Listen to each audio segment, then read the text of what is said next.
And good morning from Switzerland. I'm here to visit family, to catch up with friends, and actually I'm about to go down to south of France to attend one of my friends' wedding, and I thought that it was the perfect occasion to talk about my minimal travel, photography, videography, and YouTube kit. And I'm sorry about this dodgy mic setup. I really look like one of these influencers holding the mic in their hand, but yeah, you see my mic is now attached to a fork that is dedicated to eat cheese fondue, so at least I'm staying true to my Swiss roots. Anyway, we are not here to talk about cheese, and we are here to talk about camera and video making equipment. So starting with the main photography camera, which is the central and the most important piece of this whole setup, and I opted for the Sony a7C II. For a while I was hesitating between this camera and the Fuji X100VI, and in the end I decided to go for the a7C II because in the context of a non-photography dedicated trip, I want a camera that doesn't come in the way. I want to be able to operate it almost even without syncing. My focus is more on spending some good quality time with my friends and family,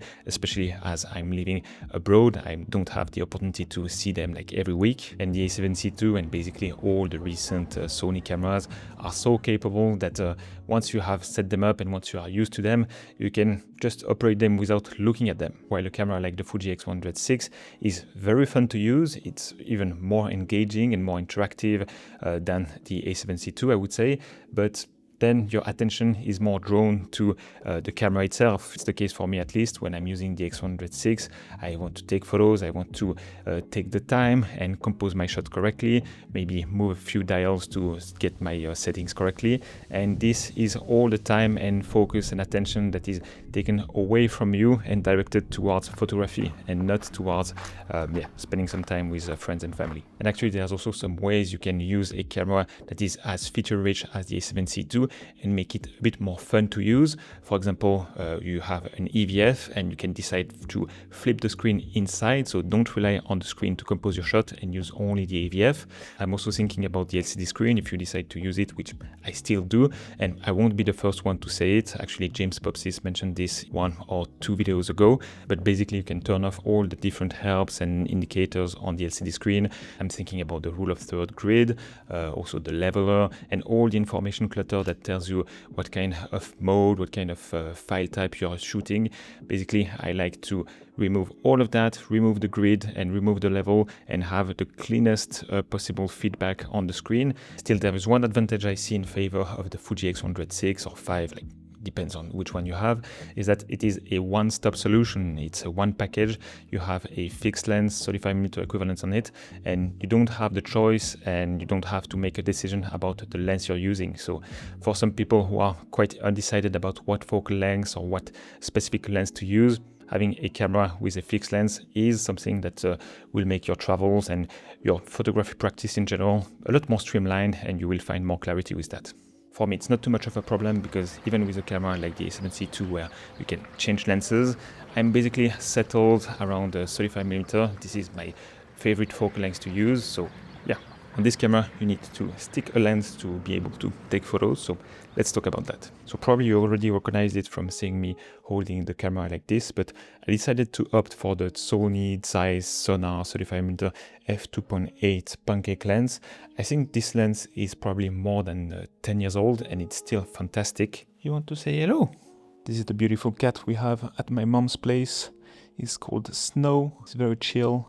Guess he's probably going to relax here and have a bit of a nap, but yeah, this lens, despite its age, it's still super fast and super accurate to autofocus.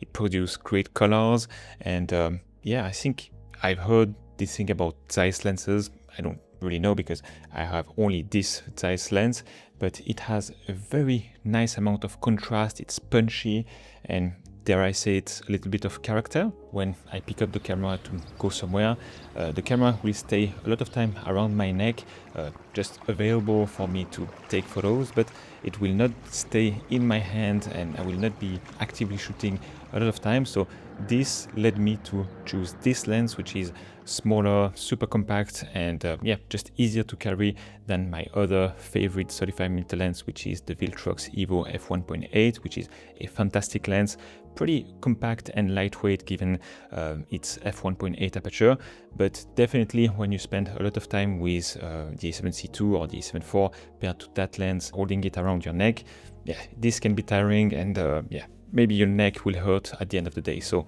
yeah, that's why I decided to go for a lighter lens like the Zeiss 35mm f2.8. If I was on a dedicated photo trip, probably I would have opted for the Viltrox 35mm f1.8, but it doesn't mean that I don't have it. Actually, I brought it with me, but it stays here in my room because I brought it to serve more as a backup lens in case of, I don't know, this one breaking. That Zeiss lens that I absolutely love still has some points that are not ideal, to say the least. For example, it doesn't have an aperture ring. This is definitely more personal preference, and actually me probably 12-18 months ago, I wouldn't have cared if my lens had an aperture ring because I was not using them. But lately I've been like using them and really enjoying to adjust my aperture using the aperture ring, because I find it makes the photography taking process a bit more interactive, a bit more engaging. So yeah, that's unfortunate. This Zeiss lens doesn't have it. It is not weather sealed, but my top one priority for this trip was to have a setup that is easy to carry, light, compact, and yeah, that I could have around my neck, around the shoulder, and not being bothered by it. So yeah, that's why I opted for this lens. So if you've been following my channel and my photography for a while, you know that I'm pretty much settled at this 35mm focal length. I love it, and I don't see myself moving away from it anytime soon. But when it comes to video, I don't consider myself a videographer. I use video to, of course, make these YouTube videos, but this is not my top priority. So I don't have a very defined style when it comes to my videography. So I love to have a bit more versatility. So that's why I have now a 2-camera setup. I have a video camera and a photography camera. And my video camera is the Canon PowerShot V1, which has a nice zoom lens on it. So it gives me a lot of versatility to have different type of shots. Sometimes I go super wide just to give my audience a view on a whole scene before I take a shot, so you see what I decide to focus on. But also sometimes I like to punch in, go up to 50mm to take more aesthetic shots, to focus on something moving, to have nice motion of some ripples of water on the lake, maybe some flowers or some grass like moving with the wind. And definitely this Canon PowerShot V1 gives me so much more solutions and possibilities than using the a7C2 as an hybrid, because if I use it with the 35mm lens, I can jump into APC crop mode, but still it's very restricted and I can go wider than 35mm, of course. So yeah, having a camera like the Canon PowerShot V1 gives me just plenty of flexibility and possibilities to make my videos a bit more interesting, sometimes more just to illustrate my photos before I take them, and sometimes a bit more stylized, playing with a 35-50mm focal length, and yeah, basically all the zoom range you have available. This camera is of course super capable. You have access to C-Log, 10-bit color. You also have IBIS, so image stabilization.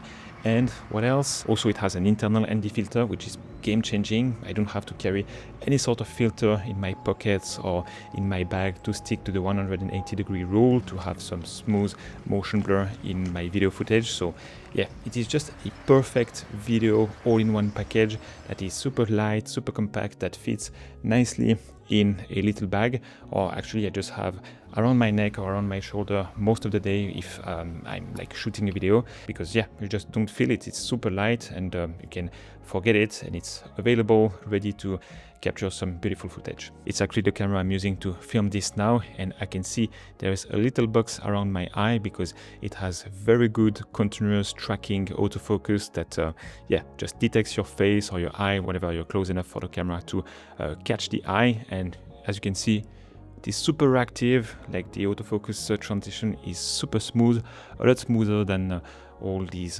DJI Pocket Osmo thing. So yeah, I'm really in love for this camera for the video side of things. And these 2 camera setups, so one for video and one for photo, like I said, it's better solution for me to have more versatility on the video side, but also just like mentally speaking, having one camera for photo and one camera for video just makes like the mental switch a lot easier, because when I use the a7C2 or any of these capable hybrid camera for both photo and video, I'm just like focusing on photo, and all of a sudden I'm thinking that, oh, I should like gather and grab some clips for any videos I'm working on.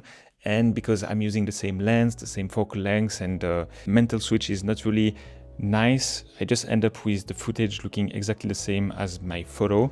While when I have like two camera bodies, one for photo, one for video, I'm more just like focusing on photography, and whenever I see something that I really want to capture as a video because there's motion or something, that's when I decide to take out the video camera and grab a clip. So I end up with a lot more variety and shots that make sense as video and some photos that make sense as photo. Of course, it's a bit more gear to carry whenever I go out and like I have time to dedicate for both photo and video, but both cameras are very light, compact, and I think it's not too hard and not too cumbersome to carry both cameras at the same time. And actually, when it comes to the post-processing, so when it comes to piecing the puzzle together, making the video, it's a lot easier because I have more quality in my video footage. My photo is really like separate, it's photography.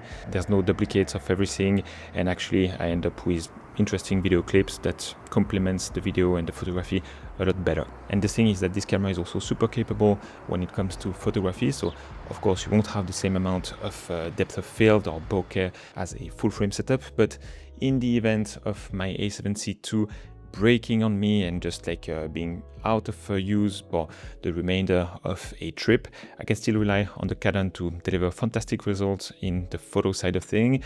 The experience will not be the same without the EVF and this smaller and less feature-rich setup, but yeah, it can do the job in the unlucky event of something happening to the A7C II. And just because two cameras are not enough, I have a third one in the form of the DJI Osmo Nano, which I think is probably my best purchase in terms of camera, like video making equipment in the past 2 years. For what I do, it is a fantastic action camera, POV camera. Of course, it is not as rugged and as I don't know, adventure proof as a DJI Osmo Action, but just to have a POV and also all sorts of different angles in the context of a photography channel, this is plenty enough, and it can take a little bit of a beating, I guess. It produces very high quality footage in my opinion, given the size of this thing. You have the battery that is shared between this, so the camera, and the Vision dock, and when you don't use it, you can put this on the Vision dock, it will recharge itself, and basically I think you have 2 full cycles of charge when you have both the camera and the Vision dock at 100%, so you are definitely covered for a full day of shooting. Also, the audio coming out of this thing when you use it as a vlogging camera is super clean.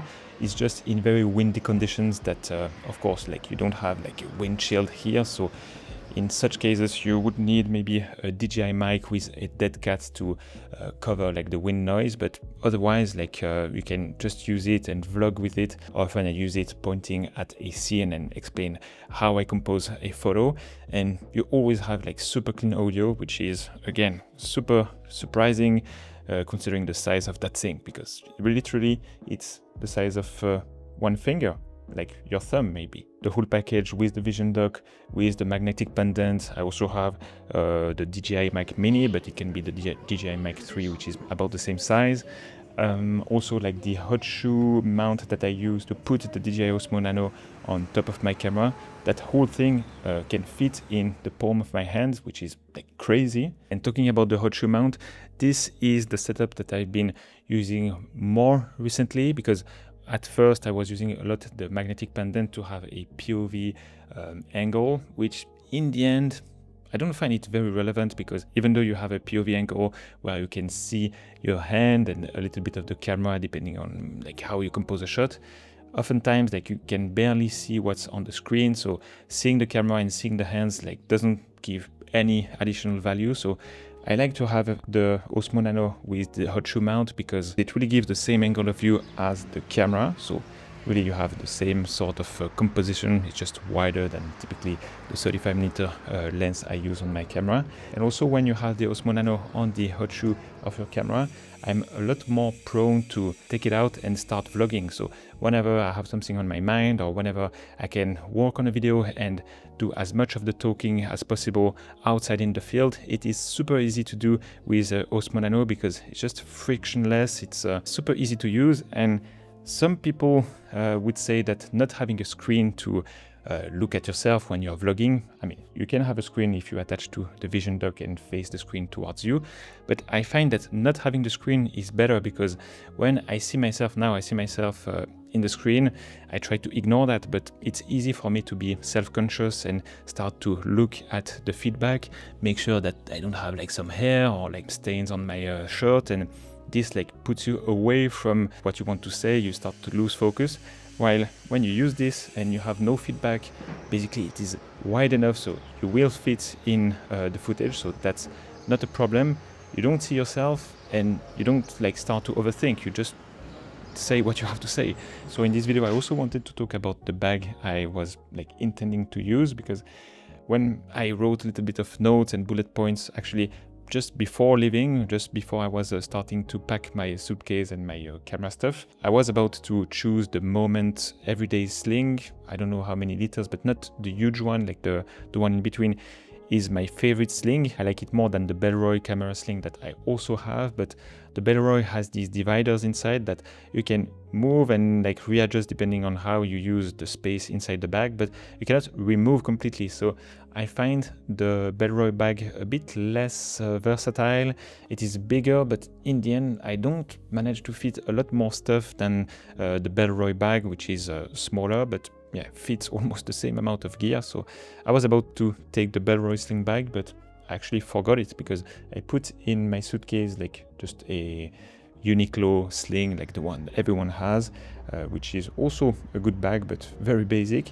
I put this one in the suitcase and kind of forgot to bring the Moment sling bag, but in the end it's not a big deal, because recently I've been using more and more a backpack whenever I go out to shoot, because with a backpack I tend to put my iPhone and all the distracting stuff inside it, and it's just a bit more cumbersome to actually take my phone out. So I spend more time just looking around, walking around without reaching for my phone to look for direction, and one thing leads to another and ending up like on social media without even realizing it. So having a backpack makes me more focused on photography. Obviously it's also bigger, so it can fit a water bottle, it can fit a cap, it can fit sunscreen, like basically plenty of things that can be useful during a photography day. So yes, I forgot my Moment everyday sling, but the backpack I use is also from Moment. It's the everyday backpack, I guess.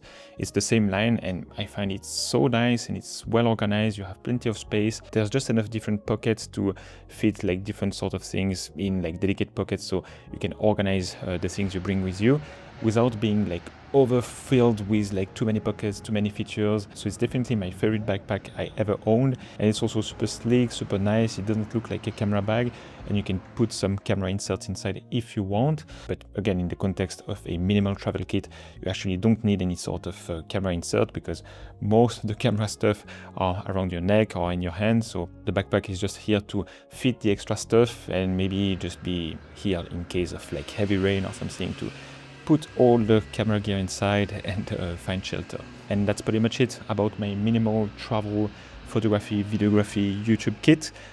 Maybe I have two other things that I can mention. One is this tripod I'm using to film this. It's the newer tripod that actually fits in the water bottle like side pocket. It's super light, very tiny, super easy to use, because you just have to open it like this. You don't have to unscrew or screw anything to tighten it, and it's a bit flimsy, so outside in the field, if there's a lot of wind, you might end up with some little movement in your footage. But really for the footprint of this thing, it's quite good, and it's very versatile, and yeah, it does the job like you expect it to do. And maybe the last thing that I have here is the DJI Mic 2 for this kind of thing. If I want to record myself talking to the camera or just a voiceover, this basically takes no space in a bag, and you have a good high quality audio solution for voiceover or for like A-roll shots. And that's pretty much everything I have in my kit. So I hope this was helpful, and yeah, see you in the next video. Thanks for watching. Bye.